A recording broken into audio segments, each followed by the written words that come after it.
Chapter 8. Let us now take a great leap back in time. We are in Verona.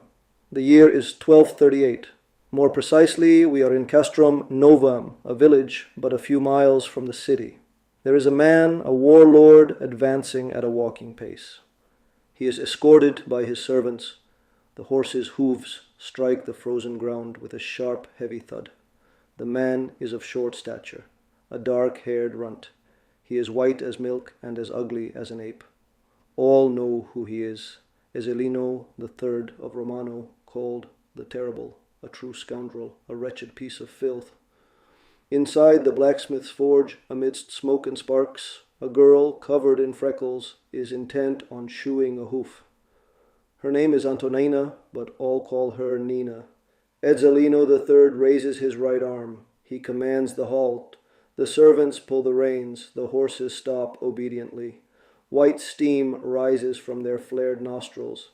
Nina appears at the threshold of the shop. She rubs her hands to warm them and blows into her palms. It is deathly cold outside. Summon the blacksmith at once, Ezzelino the Third commands. The lord of the Trevisan march standeth here present. By what cause? Nina asks. 2 days past, Ezzelino the Third replies. That rogue didst barter me for good coin, this wretched nag. Fairly was I cheated. Never hath a man of my station mounted such a sorry beast. Never. I am grieved, says Nina, but my father is not present. He is abroad to sell horses and buy horses. Son of a whore, snarls Ezzelino the Third.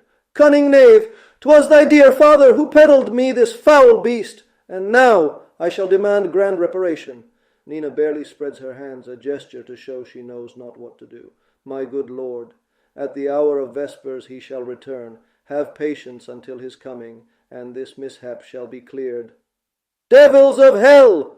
Explodes Ezzelino the Third. How darest thou ask such a thing, insolent wench? The lord of the Trevisan march waiteth for no man. I crave thy pardon, most illustrious one, says Nina. But I find myself all alone. There is none here at present. I possess no power to act. None, eh? Demands Ezzelino the Third. Not even the shop boy? Not even him, Nina replies. Then thou thyself shalt render unto me what is owed, Ezzelino the Third decrees. I myself, lord, asks Nina, and how might I do so? I hold no coin, thou knowest. 'Tis my father who governeth our affairs, and none other. Not with coin shalt thou compensate me, says Ezzelino the Third, with thy blood rather. O blessed mother, Nina exclaims, surely thou wouldst not do me harm. Ezzelino the Third advances toward her.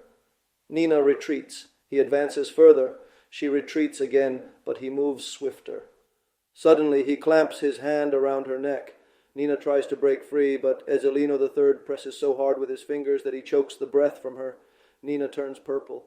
She seems on the verge of losing consciousness. Ezzelino the Third loosens his grip. Nina falls to her knees, remaining hunched forward for a few moments. Then, somehow, she rises unsteadily upon her legs. Ezzelino the Third sinks his teeth into her neck. Nina wishes to scream, but she can only open her mouth without making a sound. Several moments of pure terror follow. Nina feels the teeth withdraw from her neck. The 2 punctures feel like enormous wounds carved by pain. Ezzelino the Third bites his own wrist. Open thy mouth, thou peasant girl! Nina obeys without resistance. Ezzelino the Third presses his bleeding wrist against her lips. Now drink, be brave! Nina drinks, sucking the blood from the wounds.